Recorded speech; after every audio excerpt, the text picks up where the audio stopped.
দিন দিন কঠিন হচ্ছে চাকরির বাজার, বাড়ছে বেকারত্বের হার। এমন সব হতাশার মাঝেও কিছু সরকারি বেসরকারি উন্নয়নমূলক সংস্থা প্রতিনিয়ত আমাদের আশার আলো দেখাচ্ছে। তবে তার জন্য নিজেকে সবসময় প্রস্তুত রাখতে হবে, সবসময় রাখতে হবে আপডেট। সবাইকে স্বাগত জানাচ্ছি চাকরির বাজারে, সাথে আছে আমি সিউল আহমেদ। আজ আমরা দেখব এই সপ্তাহের বেশ কিছু চাকরির নিয়োগ বিজ্ঞপ্তি। প্রথমে আমরা আসলে শুরু করতে চাই একটি সরকারি চাকরির নিয়োগ বিজ্ঞপ্তি দিয়ে। আপনারা নিশ্চয়ই জানেন যে মৎস্য প্রাণী সম্পদ মন্ত্রণালয়ের অধিদপ্তর যেটি রয়েছে সেই প্রকল্পের জন্য কিন্তু নিয়োগ বিজ্ঞপ্তি দিয়েছে। আমরা বিস্তারিত একটু দেখতে চাই এই নিয়োগ বিজ্ঞপ্তি আসলে কি কি চাচ্ছে। প্রতিষ্ঠানের নাম হচ্ছে মৎস্য প্রাণী সম্পদ মন্ত্রণালয় এবং বিভাগের নাম হচ্ছে প্রাণী সম্পদ অধিদপ্তর। প্রকল্পের নাম হচ্ছে প্রাণী সম্পদ ও ডেইরি উন্নয়ন প্রকল্প। অর্থাৎ একটি প্রকল্পের জন্য সর্বমোট তারা 115টি, এই একটি পোস্টের জন্য 115টি জনবল নিয়োগের জন্য তারা বিজ্ঞপ্তি দিয়েছে এবং চাকরির ধরন হচ্ছে এটি অস্থায়ী। বেতন হচ্ছে 30,000 টাকা এবং আবেদনপত্র সংগ্রহের নিয়ম যদি আমরা একটু দেখি সেটি হচ্ছে আগ্রহী প্রার্থীরা প্রাণী সম্পদ অধিদপ্তরের থেকে আবেদনপত্র সংগ্রহ করতে পারবে। কোনো ধরনের ছবি কিংবা লিখিত আবেদনপত্র গ্রহণযোগ্য নয়। কর্মস্থল হচ্ছে রাঙামাটি, খাগড়াছড়ি, বান্দরবন, এই 3টি জেলা ছাড়া বাকি সব জেলার যারা প্রার্থী রয়েছে তারা আবেদন করতে পারবে। নারী পুরুষ উভয় আবেদন করতে পারবে এবং আবেদনের শেষ সময় হচ্ছে 12 জানুয়ারি 2025। আমরা এরপরে আরেকটি সরকারি নিয়োগ বিজ্ঞপ্তি নিয়ে আলোচনা করতেছি। আপনারা নিশ্চয়ই জানেন যে Dhaka power distribution company limited, যা ডিপিডিসি নামে পরিচিত, তাদের পদের জন্য কিন্তু নিয়োগ বিজ্ঞপ্তি দিয়েছে। আমরা সেই নিয়োগ বিজ্ঞপ্তি নিয়ে একটু আলোচনা করতে চাই। প্রতিষ্ঠানের নাম হচ্ছে Dhaka power distribution company limited, DPDC, এবং পদের নাম হচ্ছে কমপ্লেইন সুপারভাইজার এবং শিক্ষাগত যোগ্যতা হচ্ছে স্নাতক বা অথবা সমমান, অর্থাৎ অনার্স কমপ্লিট থাকতে হবে। পদ সংখ্যা হচ্ছে 12 জন তারা নেবেন। প্রত্যেকটি পদে কিন্তু চুক্তিভিত্তিক, অর্থাৎ মূল বেতন হচ্ছে 27,000 টাকা এবং মাসে 3,500 টাকা হচ্ছে যাতায়াত ভাতা হিসাবে দেওয়া হবে। বয়স হচ্ছে 15 জানুয়ারি 2025 তারিখে সর্বোচ্চ 32 বছর। অবশ্য যারা ডিপিডিসির বিভাগীয় কর্মীরা রয়েছে তারা যদি আবেদন করতে সেক্ষেত্রে 5 বছর পর্যন্ত তারা শিথিল করেছে। কর্মস্থল হচ্ছে ঢাকার বাংলাদেশের ডিপিডিসির যে কোনো স্থানে এবং প্রার্থী ধরেন নারী পুরুষ এবং আবেদনের শেষ সময় হচ্ছে 15 জানুয়ারি 2025। আমরা এখন একটি বেসরকারি চাকরির নিয়োগ বিজ্ঞপ্তি নিয়ে আলোচনা করতে চাই। বেসরকারি আর্থিক লেনদেনকারী যে প্রতিষ্ঠান রয়েছে স্ট্যান্ড ব্যাংক পিএলসি, সেটির বিস্তারিত আমরা একটু দেখতে চাই। যেই পদের জন্য তারা লোক নিচ্ছে সেই পদের নাম হচ্ছে ট্রেনি অ্যাসিস্ট্যান্ট অফিসার, যেটি অপারেশন ডিভিশনে, এবং শিক্ষাগত যোগ্যতা হচ্ছে আপনাকে স্নাতক অর্থাৎ অনার্স কমপ্লিট থাকতে হবে আর বিবিএ কমপ্লিট থাকতে হবে। পদ সংখ্যা তারা নির্ধারিত নয়, ফুল টাইম হচ্ছে চাকরির ধরন। বেতন হচ্ছে 31,000 টাকা এবং অভিজ্ঞতা হচ্ছে প্রযোজনে, তবে 6 মাসের যারা অভিজ্ঞতা রয়েছে তাদেরকে অগ্রাধিকার বেশি দেওয়া হবে। আমরা একটু খেয়াল করবো সেটা হচ্ছে কর্মস্থলটা হচ্ছে চট্টগ্রাম এবং ঢাকা, অর্থাৎ এই দুই জেলায় কিন্তু আপনার পোস্টিং হবে এবং প্রার্থীর ধরন হচ্ছে নারী পুরুষ উভয় এবং আবেদনের শেষ সময় হচ্ছে 9 জানুয়ারি 2025। আমরা আরেকটি স্কুলের আসলে নিয়োগ বিজ্ঞপ্তি নিয়ে আলোচনা করতে চাই। আপনারা নিশ্চয়ই জানেন যে বাংলাদেশে যে কয়টি ক্যান্টনমেন্ট রয়েছে তার মধ্যে অন্যতম কিন্তু Saidpur cantonment public school and college. সেই স্কুল অ্যান্ড কলেজের কিন্তু সহকারী শিক্ষক পদে নিয়োগ বিজ্ঞপ্তি দেবে। সেই সহকারী শিক্ষক পদটি হচ্ছে শরীরচর্চা বিভাগের এবং শিক্ষাগত যোগ্যতা হচ্ছে স্নাতক বা সমমান সহ বিপিএড এবং পদ সংখ্যা হচ্ছে একটি মাত্র পদ সংখ্যা। চাকরি ধরন হচ্ছে ফুল টাইম। বেতন যদি আমরা দেখি সেটি হচ্ছে গ্রেড 10, অর্থাৎ সরকারি যে বেতন রয়েছে সেই বেতনের গ্রেডে হচ্ছে 16,000 টাকা থেকে শুরু করে 38,640 টাকা। এছাড়া প্রতিষ্ঠানের প্রদত্ত যে অন্যান্য সুযোগ সুবিধা রয়েছে সেগুলো কিন্তু দেওয়া হবে। অভিজ্ঞতা হচ্ছে প্রযোজ্য নয়, তবে অভিজ্ঞতা সম্পন্ন যে সকল প্রার্থী রয়েছে তাদেরকে অগ্রাধিকার বেশি দেওয়া হবে। কর্মস্থল হচ্ছে নীলফামারী, অর্থাৎ সৈয়দপুর যে ক্যান্ট পাবলিক, সেখানে প্রার্থী ধরন শুধুমাত্র পুরুষ প্রার্থীরা কিন্তু এখানে আবেদন করতে পারবে। আবেদনের ঠিকানা হচ্ছে অধ্যক্ষ cantonment public school and college Saidpur, এই বরাবর আবেদন করতে হবে এবং লিখিত পরীক্ষার তারিখ ও সময় হচ্ছে 18 জানুয়ারি 2025, অর্থাৎ শনিবার সকাল 10টায় অত্র প্রতিষ্ঠানেই অনুষ্ঠিত হবে এবং আবেদনের শেষ সময় হচ্ছে 15 জানুয়ারি 2025। দর্শক, আমরা এখন একটি বেসরকারি অ্যাগ্রো ফুডের নিয়োগ বিজ্ঞপ্তি নিয়ে আলোচনা করতে চাই। আপনারা নিশ্চয়ই জানেন যে প্রমি অ্যাগ্রো ফুড লিমিটেড তারা তাদের নিয়োগ বিজ্ঞপ্তি দিয়েছে। সেই নিয়োগ বিজ্ঞপ্তির একটু বিস্তারিত আমরা আলোচনা করতে চাই। প্রমি অ্যাগ্রো ফুডস লিমিটেড এবং তাদের পদের নাম হচ্ছে এরিয়া সেলস ম্যানেজার, যেটিকে আসলে এএসএম বলছে সংক্ষিপ্ত রূপ, এবং শিক্ষাগত যোগ্যতা হচ্ছে মাস্টার্স অথবা অনার্স কমপ্লিট থাকতে হবে, অর্থাৎ স্নাতকোত্তর বা স্নাতক কমপ্লিট থাকতে হবে এবং পদ সংখ্যা হচ্ছে 20 জন। চাকরির ধরন হচ্ছে ফুল টাইম। বেতন হচ্ছে আলোচনা সাপেক্ষে। অভিজ্ঞতা হচ্ছে 3 থেকে 5 বছরের অভিজ্ঞতা লাগবে, এর উপরে কিন্তু বেতন ঠিক করা হবে। কর্মস্থল যদি আমরা দেখি সেটি হচ্ছে যে বরিশাল, ঢাকা, দিনাজপুর, গোপালগঞ্জ, নওগাঁ, নাটোর, রংপুর, সিরাজগঞ্জ, সিলেট, অর্থাৎ এই কয়টি বিভাগের যারা আছে সেগুলোতে আবেদন করতে পারবে। শুধুমাত্র পুরুষ প্রার্থীরাই কিন্তু এখানে আবেদন করতে পারবে। আগ্রহ যারা প্রার্থী রয়েছেন তারা প্রমি অ্যাগ্রো ফুডস লিমিটেডের যে ওয়েবসাইট রয়েছে সেই ওয়েবসাইটের মাধ্যমে অনলাইনে আবেদন করতে হবে। আবেদনের শেষ সময় হচ্ছে 15 জানুয়ারি আমরা এই মুহূর্তে একটি আন্তর্জাতিক সংস্থা যারা এনজিও আইএনজিও হিসেবে পরিচিত সেগুলো নিয়ে একটু আলোচনা করতে চাই। আপনারা নিশ্চয়ই জানেন যে ওয়াটার এইড বাংলাদেশ রয়েছে বাংলাদেশে, যেটি আসলে ইন্টারন্যাশনাল আইএনজিও, এবং তারা কিন্তু একটি পদের জন্য নিয়োগ বিজ্ঞপ্তি দিয়েছে। সেই পদ হচ্ছে অ্যাসোসিয়েট অফিসার প্রোগ্রাম সাপোর্ট, অর্থাৎ প্রোগ্রাম সাপোর্ট বিভাগের জন্য কিন্তু সেই তারা আবেদন করতে পারবেন, এবং শিক্ষাগত যোগ্যতা হচ্ছে স্নাতক এবং স্নাতকোত্তর অথবা স্নাতকোত্তর কমপ্লিট থাকতে হবে, অনার্স কিংবা মাস্টার্স। সাবজেক্ট কিন্তু তারা জানিয়ে দিয়েছে, সেটা social science, economics, development studies এবং এনভায়রনমেন্ট সায়েন্স, এই 4টি সাবজেক্টে হলে আপনি আবেদন করতে পারবেন। পদ সংখ্যা তারা নির্ধারিত করেনি। চাকরিটি হচ্ছে চুক্তিভিত্তিক, অর্থাৎ চুক্তির মাধ্যমে আপনার চাকরিটিকে এক্সটেন্ড করা হবে, এবং বেতন হচ্ছে 50,000 থেকে 55,000 টাকা। 1 বছরের অভিজ্ঞতা তারা চেয়েছে, এবং ঢাকার যে ওয়াটার এইডের অফিস রয়েছে সেটি হচ্ছে আপনার কর্মস্থল। প্রার্থীর ধরন হচ্ছে নারী পুরুষ উভয় আবেদন করতে পারবে। আবেদনের নিয়ম হচ্ছে আগ্রহীরা বরাবরের মতো ওয়াটার এইড বাংলাদেশের যে ওয়েবসাইট রয়েছে সেখানে একটি আপনার অ্যাকাউন্ট খুলে তার মাধ্যমে কিন্তু আবেদন করতে পারবেন। আবেদনের শেষ সময় হচ্ছে 6 জানুয়ারি 2025। আপনারা নিশ্চয়ই জানেন প্রতি সপ্তাহে আমাদের সাথে একজন কর্পোরেট অতিথি উপস্থিত থাকেন, যিনি আমাদের চাকরির বাজার ও বিভিন্ন কর্পোরেট টিপস দিয়ে থাকেন। আজ আমাদের সাথে স্টুডিওতে উপস্থিত আছেন ফিরোজ কিবরিয়া, যিনি specialist human resource energy pack company, energy pack power generation পিএলসির। ভাইয়া, ফিরোজ ভাই, আপনাকে অসংখ্য ধন্যবাদ, আপনি আমাদেরকে সময় দিয়েছেন। থ্যাংক ইউ সিয়াল আহমেদ ভাই। আমরা একটু আসলে শুরু করতে চাই যে একটা বড় গণ অভ্যুত্থান গেল জুলাই আগস্টে, অনেকগুলো চাকরির নিয়োগ বিজ্ঞপ্তি আমরা দেখলাম যে পুরো বন্ধ হয়ে গেল, স্পেসিফিকলি যদি বলি প্রাইভেট সেক্টরে। বর্তমানে আসলে কি অবস্থা চাকরির বাজারের? আচ্ছা, তখন যেটা হয়েছে, full not only job sector but also full economy was silent, was shut down. It's like করোনার থেকেও আরও বেশি ভয়াবহ হয়েছে, বিকজ মুভমেন্টটা কমে গেছিলো জনগণের, সাধারণ রাস্তায় কারফিউ চলে আসছিল। যখন একটা কান্ট্রিতে কারফিউ লেভেলে চলে আসে, তখন ফুল ইকোনমি যখন স্টপ হয়ে যায়, আলটিমেটলি বিজনেস হ্যাম্পার হয়েছে, অপারেশন হ্যাম্পার হয়েছে, প্রোডাকশন হ্যাম্পার হয়েছে। ইমার্জেন্সি সার্ভিস ছাড়া বাকি যে লাইফস্টাইল প্রোডাক্টসগুলো আছে, রিটেল প্রোডাক্টগুলো আছে, সবগুলোতেই হ্যাম্পার হয়েছে।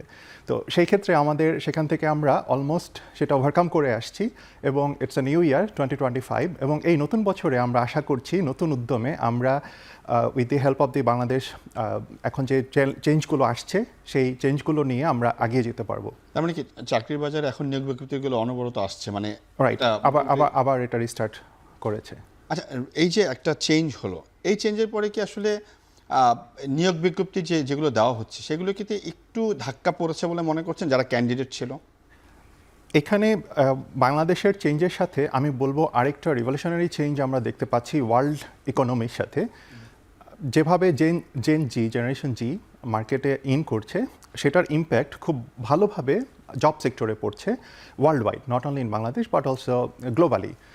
জেএনজির একটা জিনিস খুব ভালো লেগেছে আমার কাছে, লাস্ট বিজনেস স্টাডিজতে এসেছে, তারা যখন জব হান্টিংয়ে যায়, they are so focused with their objectives, clarified যে তাদের কী স্কিলস এবং নলেজ আছে, এবং সেটা তারা বিজনেসে কীভাবে অ্যাপ্লাই করতে পারে, how they can help the business actually in terms of revenue, in terms of analytics with the help of AI. এবং এর সাথে তারা আলটিমেটলি যে প্রবলেম সলভিং স্কিলসগুলো আছে সেগুলোকে ফোকাস করে they select very technically, they can select the industry, that's very important, এবং তারা কমিটেড থাকে। তো স্টাডি বলছে যে generation Z they are more committed to the organization. তারা আগের যে রিটেনশন রেট ছিল, জেনারেশন জির retention rate is almost double. So that's a good news একদিক থেকে আমাদের, যে এইচআরের পক্ষ থেকে আমরা যে রিটেনশন স্ট্র্যাটেজি ডেভেলপ করি সেখানে জেএনজি ভালোভাবে কন্ট্রিবিউট করছে। আচ্ছা ফিরোজ ভাই, আরেকটা জিনিস জানতে চাই, সেটা হচ্ছে যে আমরা দেখি যে বিভিন্ন মিড রেঞ্জ জবগুলো অথবা একটু হায়ার পজিশনে যখন আমরা একজন ক্যান্ডিডেট চাই যে আমরা একটা পোস্টের জন্য একজন ক্যান্ডিডেট নেব, সেক্ষেত্রে আমরা দেখি যে সেখানে 2-3 জন লাস্ট মোমেন্ট পর্যন্ত টিকে যায়, রিটেন, ভাইবা সব কিছুর পরে। তো সেক্ষেত্রে আসলে আপনারা কীভাবে সিলেক্ট করেন যে যাকে নিচ্ছেন তার এমন কোন কোয়ালিফিকেশনগুলো অন্যদের চেয়ে আলাদা থাকে? আমি বলতে চাচ্ছি যে ধরেন 2-3 জনেরই এডুকেশনাল এবং প্রফেশনাল এক্সপিরিয়েন্স অলমোস্ট সেম, তখন আসলে আপনারা কোন জিনিসটাকে পিক করেন যে আমি একজনকে যখন নিব, এটা হায়ার লেভেল কিংবা মিড হায়ার লেভেলের জবের ক্ষেত্রে? That's a very good question. আমি পার্সোনালি যে ফিলোসফি বিলিভ করি, যখন আমরা ক্যান্ডিডেট সিলেক্ট করি for any position, entry level হতে পারে, মিড লেভেল হতে পারে, we believe that's a very simple policy বা ফিলোসফি। ইটস কল এফএটি, ফ্যাট মানে মোটা না। আমি যদি ভেঙে বলি, ফার্স্ট নাম্বার 1 হচ্ছে faithfulness, then availability, how much a candidate is available for the position with his knowledge, skills, abilities, and interest importantly. And number 3 is most important, is teachable. টিচেবলটা কেন, আমরা যখন এডুকেশন শেষ করে আসি we have very good educational background, আমাদের যেটা দরকার হয় industry knowledge, industry expertise, rules and regulations and how we can actually work with the team with our innovations and leadership skills. Leadership, team work এবং এই যে একটু আগে যে 3টা পয়েন্ট বললাম, ফেথফুলনেস, ইন্টিগ্রিটি, এই জিনিসগুলো যদি অ্যাভেলেবল থাকে, যে কোনো candidate regardless of his educational achievements definitely number 1-এ চলে আসবে। আচ্ছা, সেক্ষেত্রে কি আসলে আপনারা যখন পিক করে তাকে নিলেন, এই যে তার কোয়ালিফিকেশনগুলো, সেক্ষেত্রে তার আগের অফিসের এনভায়রনমেন্ট, জব এনভায়রনমেন্ট অথবা তার অফিস এনভায়রনমেন্ট, এটা কি খুব গুরুত্বপূর্ণ? নট নেসেসারিলি, বিকজ যদি সেই আমি যদি একটু উদাহরণ বলি, আপনারটা যেমন ইন্টারন্যাশনাল অর্গানাইজেশন, আমি একটা ন্যাশনাল কোনো একটা অর্গানাইজেশনে কাজ করছি, সো আমার এনভায়রনমেন্ট আপনার এনভায়রনমেন্ট অবশ্যই একটা ডিফারেন্স থাকে, সো সেটাও কি একটা বড় কারণ হয়? এটা যে কোনো অর্গানাইজেশন, প্রত্যেকটা অর্গানাইজেশন এক একটা ফ্যামিলির মতো। আমরা অর্গানাইজেশনে দেখেন সারা দিনের সকাল থেকে রাত পর্যন্ত ফুল টাইম দিচ্ছি, ফুল টাইম এমপ্লয়ি যারা আছি, it's like a family for us. আমরা ফ্যামিলির সাথে যে সময়টা কাটাই তার থেকে বেশি সময় কাটাই অফিসে আমাদের কলিগদের সাথে। সো প্রত্যেকটা ফ্যামিলিতে যেমন ডিফারেন্ট কালচার আছে, অর্গানাইজেশনে এই কালচারটা ভ্যারি করে অবভিয়াসলি। এবং এই জায়গাটায় আপনার যে কোশ্চেন ছিল যে এই কালচারাল ডিফারেন্সের কারণে ক্যান্ডিডেটের কতটুকু ইম্প্যাক্ট পড়ছে যখন সে হায়ারিংয়ে কোশ্চেনগুলো দিচ্ছে। হায়ারিংয়ের সময় আমার ফার্স্ট যে কোশ্চেন আছে, how he or she can interact in the team. আমি নিজে একা পারফর্ম করছি, এর থেকে আমি টিমে কতটুকু ভালো ইম্প্যাক্টফুল পারফর্ম করছি, দ্যাটস দ্য বিগেস্ট কোশ্চেন তখন চলে আসে। আচ্ছা, আরেকটা জিনিস জানছি, সেটা হচ্ছে আপনি তো প্রচুর সিভি পাচ্ছেন, রাইট? প্রচুর সিভি দেখছেন, আমাদের সিভি রাইটিং আমরা কেন এত পিছিয়ে আছি? এখানে টিপস যদি একটু থাকে। অবভিয়াসলি আমি একদম টু দি পয়েন্ট দুটো পয়েন্ট বলতে চাই। ফার্স্ট থিং হচ্ছে, এখন এআই দিয়ে অনেক সময় আমরা জব ম্যাচ করানোর চেষ্টা করি, বিডি জবস থেকে যে সলিউশনগুলো আমরা পাই, প্রথম ধাপটা সেখানে আমি পয়েন্টগুলো বলতে চাই। প্রথম, এক্সপেরিয়েন্স, যেটা নিয়ে আমরা সবাই ওরিড থাকি যে হাই আমার তো এক্সপেরিয়েন্স নেই, আমি কী করবো, কেমন করে জব পাবো। কিন্তু আমাদের স্টাডি বলছে যে আমাদের এর পরের 5টা ইম্পর্টেন্ট কোশ্চেন আছে এক্সপেরিয়েন্সের পাশাপাশি। এক্সপেরিয়েন্সটা আমি পকেটে রাখলাম। তো এরপরের ফার্স্ট কোশ্চেন আসে লোকেশন। বাংলাদেশের জন্য location is a very important factor, not because of the distance but because of the environment, culture, অনেক সময় ল্যাঙ্গুয়েজ ডিফারেন্ট হয়। এর পাশাপাশি চলে আসে ইন্ডাস্ট্রি টাইপ, সেটা ফুড ইন্ডাস্ট্রি হতে পারে, আইটি ইন্ডাস্ট্রি হতে পারে। এর পরের কোশ্চেনটা চলে আসে এক্সপেক্টেড স্যালারি রেঞ্জ। অনেক ক্যান্ডিডেটকে আমরা পাই they are very much rigid, not flexible. So সেই ক্ষেত্রে আমরা চেষ্টা করি যিনি নেগোসিয়েবল তাকে আমরা কতটুকু রিচ করতে পারি। এরপরে এক্সপার্টাইজ অ্যান্ড স্কিলসকে আমরা ম্যাচ করানোর চেষ্টা করি, গ্যাপগুলোকে ফাইন্ড আউট করার চেষ্টা করি। যদি টিচেবল হয়, এর আগের পয়েন্ট থেকে বলবো, সেক্ষেত্রে আমরা হায়ারিংয়ে চলে যাই এবং ইম্পর্টেন্টলি এডুকেশন আমাদের একটা বেস এক্সপেরিয়েন্স দিয়ে দেয়। তো আমি পার্সেন্টেজ ওয়াইজ যদি বলি, অ্যাকচুয়ালি এক্সপেরিয়েন্সের জন্য 20%, লোকেশনের জন্য 5%, ইন্ডাস্ট্রি টাইপের জন্য 10%, এক্সপেক্টেড স্যালারির 20%, expertise and skills 30%, and education is 15%। এই ওভারঅল 100%-এ যদি আমি একটা ক্যান্ডিডেটকে ফোকাস করি, then we actually get the result যে how much his or her profile is matching with our requirement. এখানে সবচাইতে বেশি আমরা দেখেছি এক্সপার্টাইজ অ্যান্ড স্কিলস, যেখানে আমাদের ক্যান্ডিডেটের জন্য খুব ইম্পর্টেন্ট হয়ে যায় যে তার এডুকেশন নলেজের রেজাল্ট আমরা দেখতে পাচ্ছি, এর পাশাপাশি তার এক্সট্রা কারিকুলার অ্যাক্টিভিটি কী কী ছিল যেটা আমাদের এই এক্সপার্টাইজ এবং স্কিলসকে কন্ট্রিবিউট করতে পারে। মানে আমরা ইউনিভার্সিটি থেকে ক্লাবিং করতেছি, হয়তো বা ক্লাবগুলোতে অর্গানাইজার হিসাবে কাজ করতেছি, পাশাপাশি বিভিন্ন কারিকুলাম ইন্টিগ্রেশন প্রোগ্রামগুলোতে, এগুলি খুবই গুরুত্বপূর্ণ। এক্স্যাক্টলি, সেখানে চলে আসে যে সেখানে টিম ওয়ার্কের একটা এক্সাম্পল চলে আসে, লিডারশিপ, ইনোভেশন, প্রবলেম সলভিং, প্রত্যেকটা এক্সট্রা কারিকুলার অ্যাক্টিভিটিতে কিন্তু এই জিনিসগুলো দরকার হয়। একটা সিঙ্গিং কম্পিটিশনে যাচ্ছেন, আর্ট ডিসপ্লেতে যাচ্ছেন, প্রত্যেকটা জিনিসেই কিন্তু এই ইভেন্ট ম্যানেজমেন্টের কনসেপ্টগুলো চলে আসে। আরেকটা ইম্পর্টেন্ট পয়েন্ট আমি মেনশন করতে চাই, ইন শর্ট, একজন ক্যান্ডিডেট সব কিছুতে, আমি কিছুক্ষণ আগে যে পার্সেন্টেজগুলো বললাম, সব কিছুতে ফুল পার্সেন্টেজ পেলো, একটা জায়গায় এসে সে 10% কমে গেছে তার। তো আমি তার সিভিটাতে পার্টিকুলারলি দেখলাম আমাদের রিকোয়ারমেন্ট ছিল AutoCAD, for example AutoCAD is a design software. তো উনি এটাকে অটোক্যাড না লিখে ওনার সিভিতে লিখেছে ফুল ফর্মে কম্পিউটার এডেড ডিজাইন। তো এটার কারণে ওনার পার্সেন্টেজটা কমে গেছে। ইউসি, তার বাকি সব প্রোফাইল 100% ম্যাচ করেছে, কিন্তু এইখানে তার 10% কমে যাওয়াতে, 15% কমে যাওয়াতে তার প্রোফাইল ম্যাচিংটা 85%-এ নেমে গেছে। তো ক্যান্ডিডেটের জন্য আমি একটা সাজেশন দিতে চাই, আপনি যখন কোনো সফটওয়্যারের কিংবা কোনো টার্মিনোলজির অ্যাক্রোনিম ইউজ করবেন, try to right it in a full form and a short form so that software can trace it in either way. ওকে ফিরোজ ভাই, আপনাকে অসংখ্য ধন্যবাদ, আপনি আমাদেরকে সময় দিয়েছেন। আজকে আমাদের কাছে সময় কম, আমরা পরবর্তী হয়তো বা আবার আপনার সাথে যোগাযোগ করব। ধন্যবাদ, এবং এখন টিভি সব দর্শকদেরকে শুভেচ্ছা, ধন্যবাদ এই প্রোগ্রামটা দেখার জন্য, থ্যাংক ইউ। দর্শক এতক্ষণ সাথে থাকার জন্য সবাইকে অসংখ্য ধন্যবাদ। দেখা হবে পরবর্তী সপ্তাহে। তবে আপনার কোম্পানির যে কোনো নিয়োগ বিজ্ঞপ্তি প্রচারের জন্য আমাদের সাথে যোগাযোগ করুন, এবং যারা চাকরির জন্য আবেদন করতে চাচ্ছেন তারা আমাদেরকে ইমেইলে আপনার সিভি পাঠিয়ে রাখুন। আপনার কোম্পানি বা প্রতিষ্ঠানের নিয়োগ বিজ্ঞপ্তি এবং সিভি পাঠানোর ঠিকানা চাকরির বাজার @এখন.tv। শেষ করছি চাকরির বাজার। এখন টেলিভিশনের ওয়েবসাইট দেখতে ভিজিট করুন www.এখন.tv। এখন টেলিভিশনের ফেসবুক দেখতে ভিজিট করুন facebook.com/tv.এখন, এবং ইউটিউবে আমাদের সাথে যুক্ত থাকতে ভিজিট করুন youtube.com/c/এখন TV।